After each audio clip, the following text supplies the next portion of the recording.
Hello, everyone, and welcome to Marketing in Your Strengths, Part 5, Marketing Options Best Suited for Each Type. So as we have been working through this strategy or this training, we've talked about the 4 different types of giftings and strengths that we may have as authors. And as we met on Saturday for some coaching, we determined what kind of marketing option we really feel that we fit into and why. And many of us found that we really do crossover.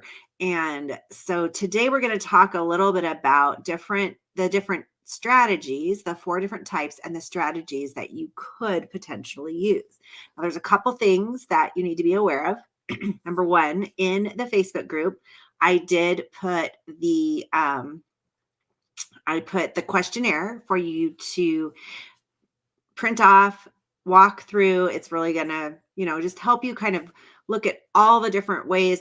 It's not, an exhaustive list, but it does have quite a few things on it where you could just pick. These are the things that I really feel like strengthen me. I'm energized when I complete them versus the things that deplete us as we try and do marketing, which is not an easy task. So hello, everyone, and thanks for joining me, Anne and Liz and Michelle and Debbie. Today, we're going to do a little bit of a surprise because I decided, instead of just listing off a bunch and making up different kind of strategies, that I picked 4 of our authors who either have books coming out or one of them has launching today and one is already out for a children's book. And so I picked the person that you said you most fit like, and then I developed a little plan. And again, this plan is not exhaustive. It might be things that are completely out of reach for you or other things that you may already be doing, but it's going to give us all an idea of how to implement those 4 different styles. And they are the techie trendsetter, the persuasive presenter, the prolific penman, and the community collaborator. So I have to remember them all. So we're going to start with our first book. And our first book happens to be launching today. And it's Teresa Moyer and Broken and Restored. And so we're going to celebrate that launch. If you haven't yet supported her, go to her Amazon account or to her book on Amazon and download the ebook for 99 cents so that she can get some traction. She's already ranking #1 bestseller in a couple areas. So good for you, Teresa. Glad to be part of this journey with you. It's been a long time coming. So Teresa, since no one in our group on Saturday actually picked the techie trendsetter as their like #1, this is where I want to land.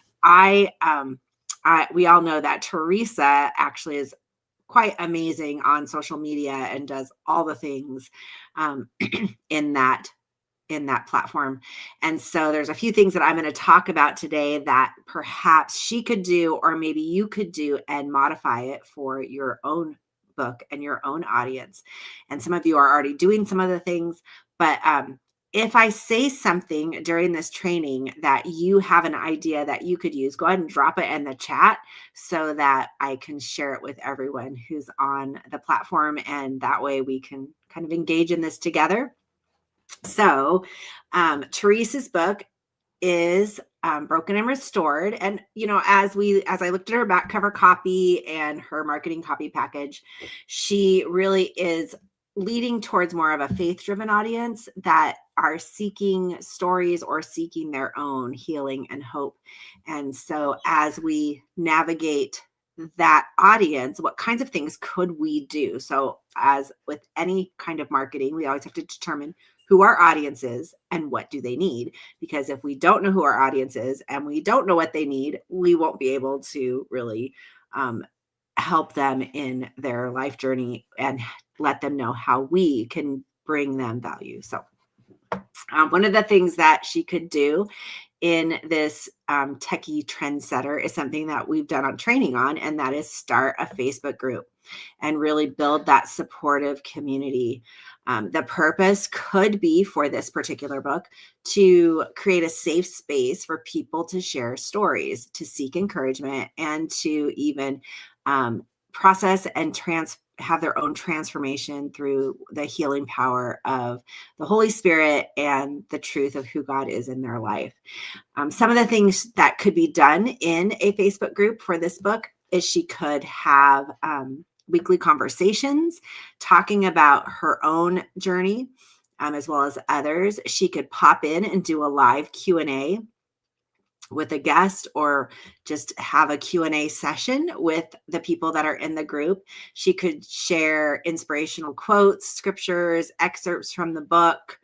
And then one thing that I was thinking of, and we don't usually take advantage of this, is creating polls. So when you have a group of people who are like-minded, you could create a poll and ask them questions like, what helps you feel restored during a tough time in your life? Or how do you work through a certain situation? So creating polls are a great way to get interaction in your group. And that also allows your group to bring value to them.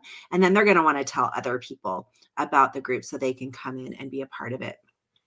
Another thing that Teresa's really good at doing, and she did for her book launch, is raising awareness, a social media campaign. And one thing that you would want to make sure that you create with a social media campaign is a hashtag. So like Hope Beyond Pain, or Healing with Teresa, or Broken and Restored. So whatever goes along with your message, having that hashtag, because then when you go in and you search, all of those posts will come up, especially if you have something that isn't super popular. So I wouldn't do like hope, because hope is probably a hashtag that's used by millions of people. So do something that's much more specific to your book and your message, but not so out of the box that people wouldn't ever type something in. You could have snippets of, bite-sized posts that have some information in it from like an infogram, helping people through that process, maybe giving them some tips. You could use a generated post where you have people who have read your book and you're bringing in their reflection and their take on it, maybe how their transformation took place, something they learned. You could have storytelling sessions where they come in and you either do it through written word or through a video or a live, where they can talk about their own experiences. You can do interviews. There's lots of things. And you could not only just do it with Facebook or some kind of social media interaction, but also with YouTube. And sorry, I forgot to do my little buttons.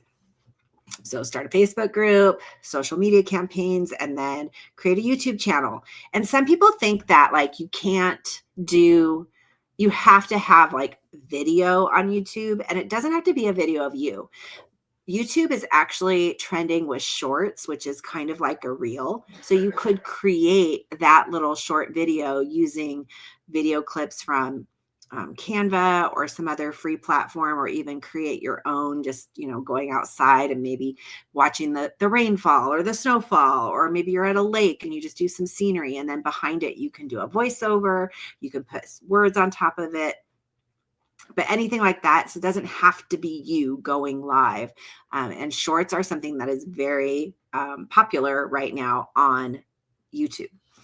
The next thing that we have is running a giveaway. We've talked about this with collaboration, but you could do it on your own, or you could do it with a group of people, but maybe signed copies of your book. You could do journals or planners that really offer some type of guidance for a reflection to bring that transformation, that healing that the person is looking for.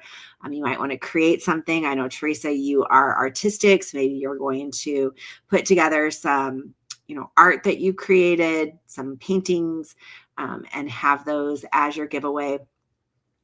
And then the entry requirements would then help you get those followers on Facebook. So it's going to build your platform, or on Instagram. So in order to enter the drawing, you have to follow the social media platform of you, or perhaps the people that you collaborated with. You share the giveaway with a hashtag, and then maybe they have to comment on how the book touched their life, or a story of hope, something that generates interest in the topic of the book.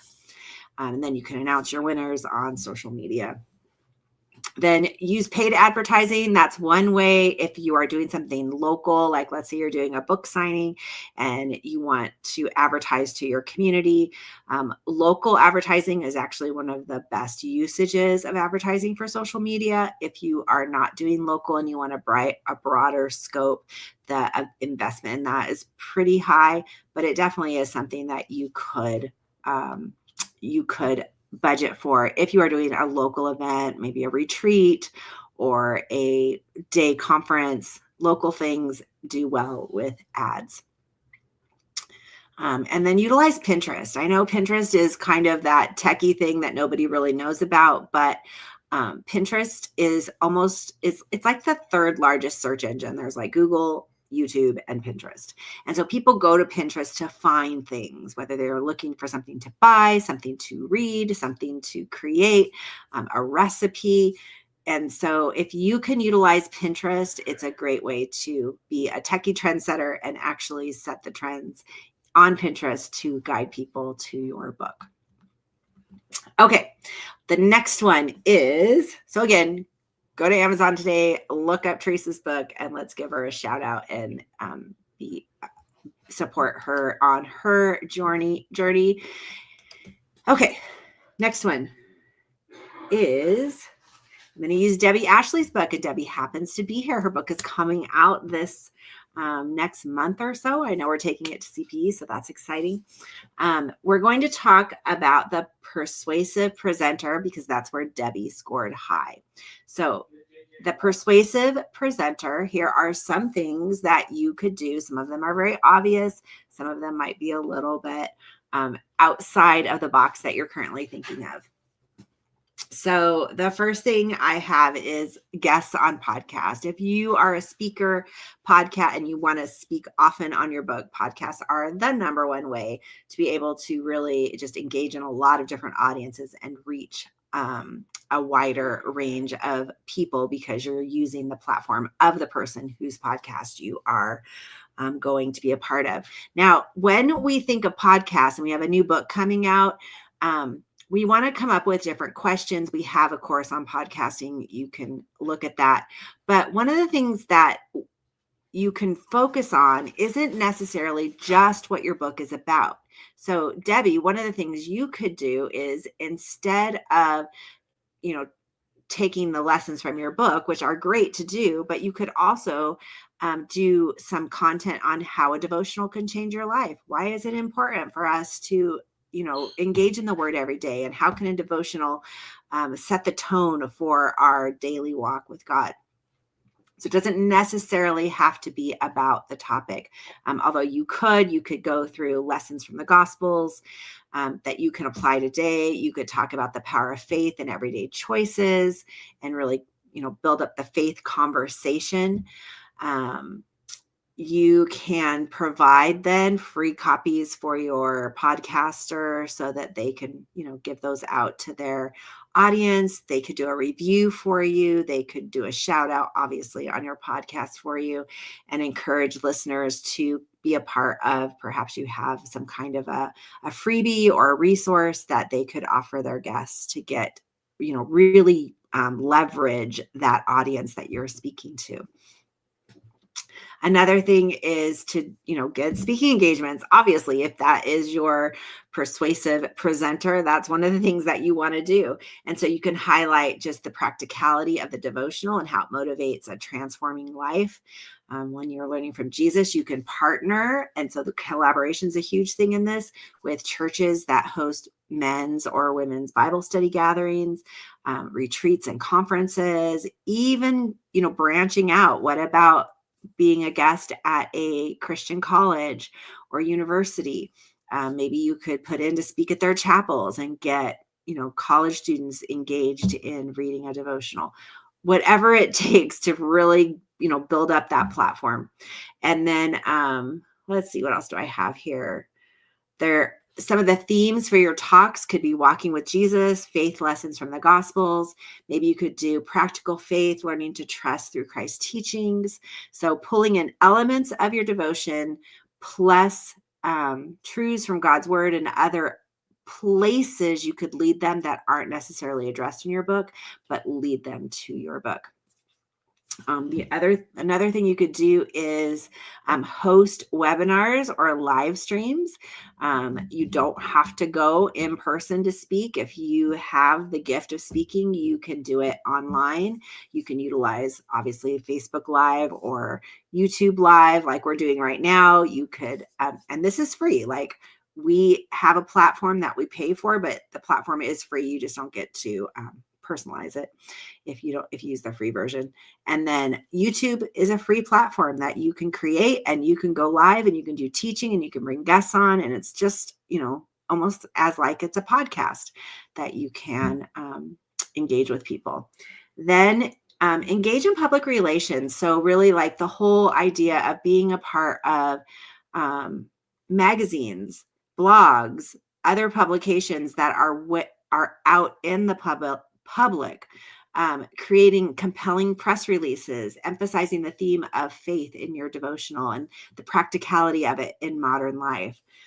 How does your book support readers in walking with Jesus despite all the distractions that are in the world? You could follow up these interviews that you do, or maybe you are able to be on a radio show or again, like on a podcast or speaking in an event, but then follow up with a digital media interview that will bring people to those particular things that you've done. So it could bring them to the radio show after it's gone live. So continue the conversations even after you've done the event. Offer to write, and could cross over to the prolific penman, but when you engage in media outlets, they may ask you to write a blog, or they may ask you to engage in some other area of their magazine article or their email newsletter. Another thing is to participate in literary festivals, events, book signings, those things that connect you with your reader, a library, a woman's shelter, anything that's out there that you can take your book to. And then create a series of author interviews where you are partnering with faith-based bloggers, Christian YouTubers, small groups, anywhere that might have a post that you can create a video and give them content. End each interview by really summarizing those key takeaways from your book and gently directing them to your book so that they can do a deeper dive. Think outside the box. It doesn't necessarily just have to be on a platform at a women's retreat. It can be really anywhere that you can engage with people. All right. Next is I'm using Michelle's book, God's Loyal Love. And this is the prolific penman. So Michelle said that is kind of her strength. And Michelle's is a little bit more unique because it has a teen audience specifically versus an adult audience. So some of these things will transfer over to more navigating with the parent, because the parent is probably the person that you would market to. So if you are the prolific penman, you're going to write. And so you want to create regular blog posts that explore the themes and practical applications. Perhaps you just pick the book that you've done from the book of Ruth. And, Michelle, I know your book has more of instruction of how to really walk through the book of Ruth, but maybe you pull out even deeper content and teaching so that that's not particularly part of your study. You can have blogs that really navigate towards that audience that you're marketing to. Maybe writing a blog about what teen girls can learn from Ruth's story of courage and faith. You can write a blog about how the event method unlocks truths in the Bible. understanding Hesed, the God's loyal love. Like you don't have to have, you can pull the content from your book, but then go into a much deeper dive. You could include some sneak peeks about what your studies involve, like the worksheets or the teaching methods or the video content. You can write a series titled Verse by Verse through Ruth, and maybe feature some different highlights as they're walking through the series. Then you could do blogging and write guest posts. A lot of people have an email newsletter or a blog that goes out every day, and sometimes it gets a little cumbersome trying to write all that content. So using guest blogs are a great way to, and guest posts are a great way to build your audience and help another writer out. So you could think through topics that go along with your book, but you could also think through topics that are overarching, like why Bible context matters. It doesn't necessarily have to be through the book of Ruth, but I know you talk about that in the study. So you could do a series on that. A teen-friendly way to study scripture and introduce the event method.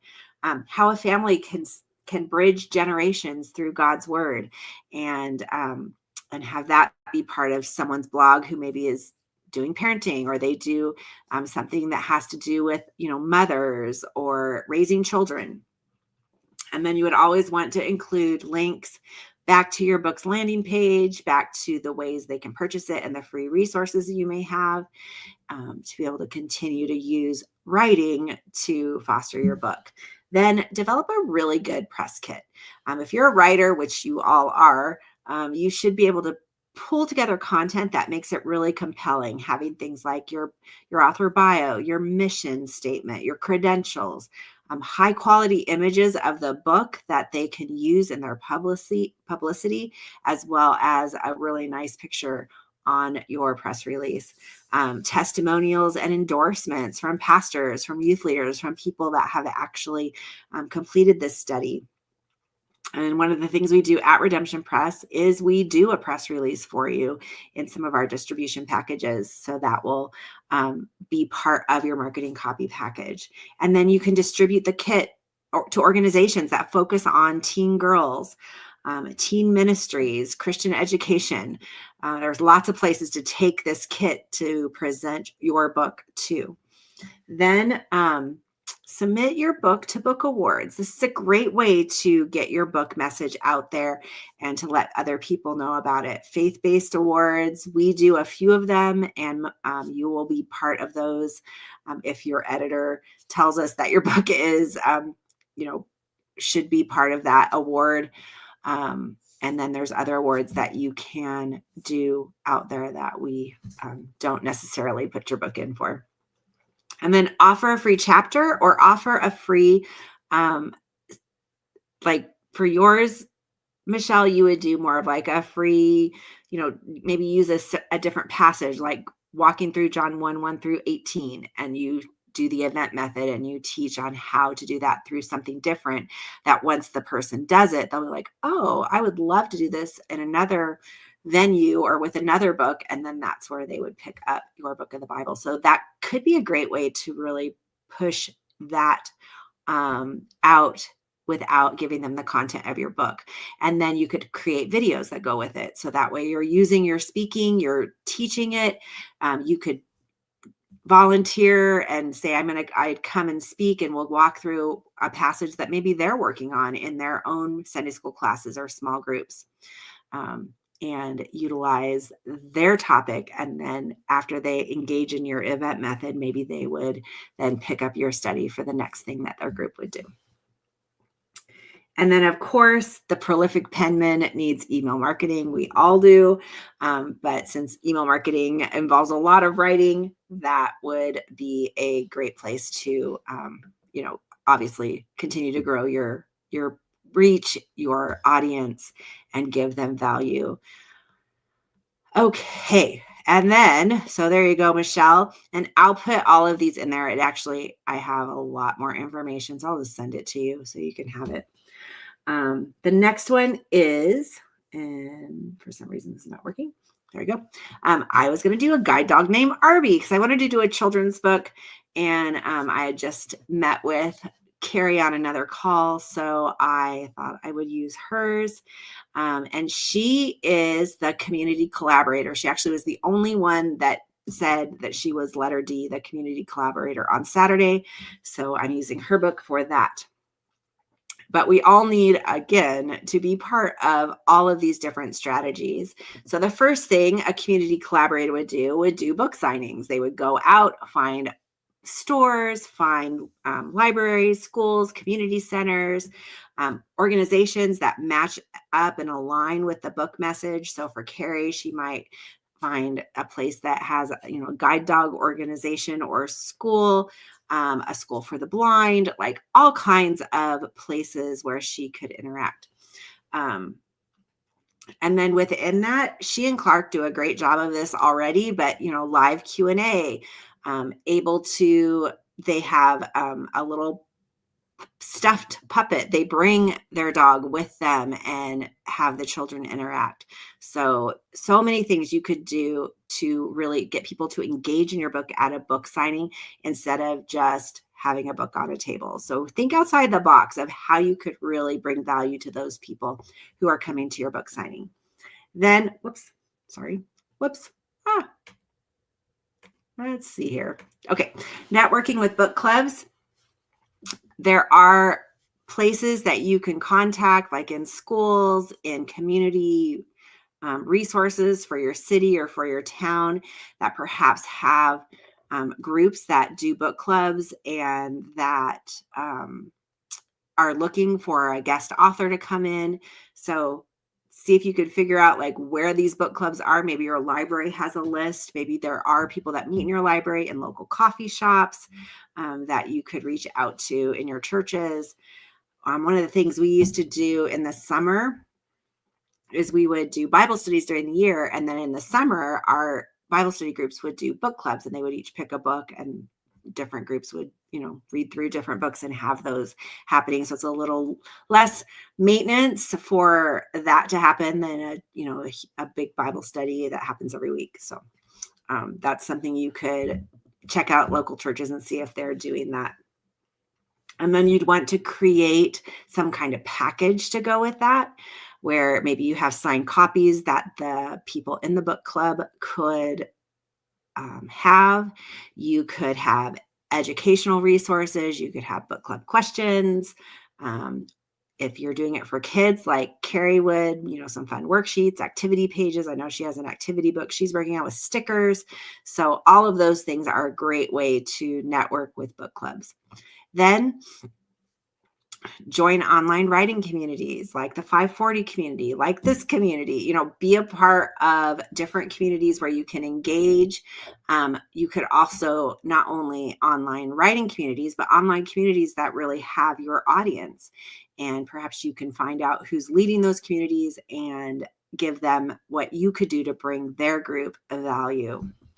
Then collaborate with influencers. Obviously, you can do that like we were talking about with Teresa in doing a giveaway where you bring people together to get your books out there and get more followers. But in this particular one, in collaboration with influencers as a community collaborator, you may want to, so if you are Carrie, partner with people that are advocates for disability rights, discuss where she could go and discuss really like blindness awareness and let people understand that community and how they could be a resource. She could be a resource to their people.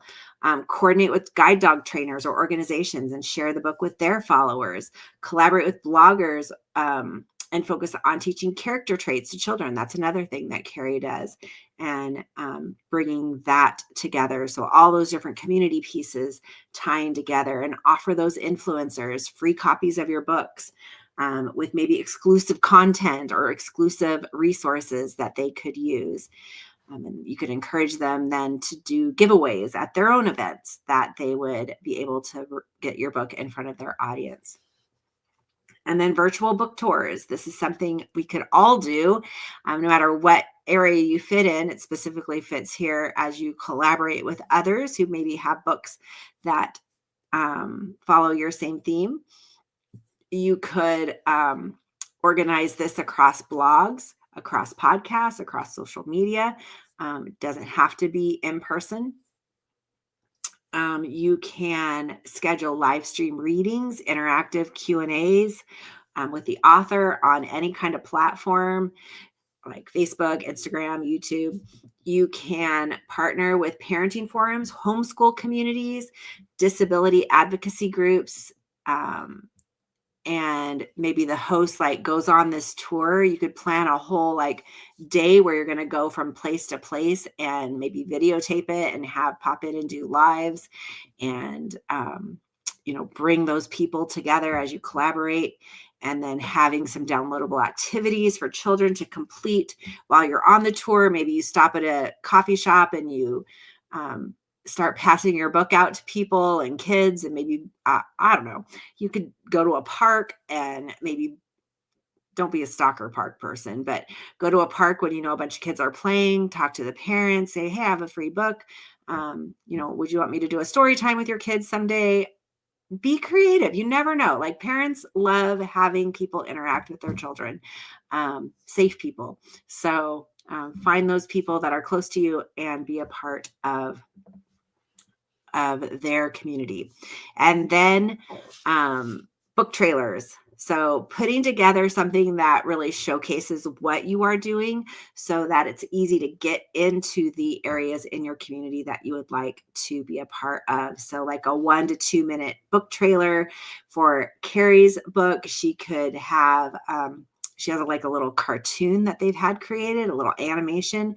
You could do like an interview in it and demonstrate like what loyalty means or how to care for the visually impaired. Educational aspects of the book, emphasizing key takeaways that she teaches within her storyline, and then end the trailer with a call to action of how they can connect with you and share it. And then you can upload the trailer in a lot of different places to be able to reach your audience. So that's a ton of stuff. And if you download the questionnaire that I put on in the Facebook group, it's going to have all of these things and more, just a list of everything you can think of. There's 50 ways to market your book. And so you can go through that list. You can see the things that really fit your strengths, the area that you have the strongest, feeling towards, the energy that you can get because you're excited about actually participating in them. And then work through the series of questions so that you can really identify where we're going to focus in 2025, because I just listed like 100 things that you can do and we can't do all of them. So let's just pick the few things that we want to really leverage this year in 2025, and we'll figure out a way that we can work together to make those possible for you. So, can a book trailer be created on Canva? It certainly can. Maybe I'll teach you how to do that. That video on Canva is so much fun. I just created a bunch of different videos. I actually use Canva and iMovie at the same time. So I create some stuff in Canva and then I pull it into iMovie. I just think it's easier to edit in iMovie, which is an Apple, a Mac program. So if you have a Mac, that's really easy.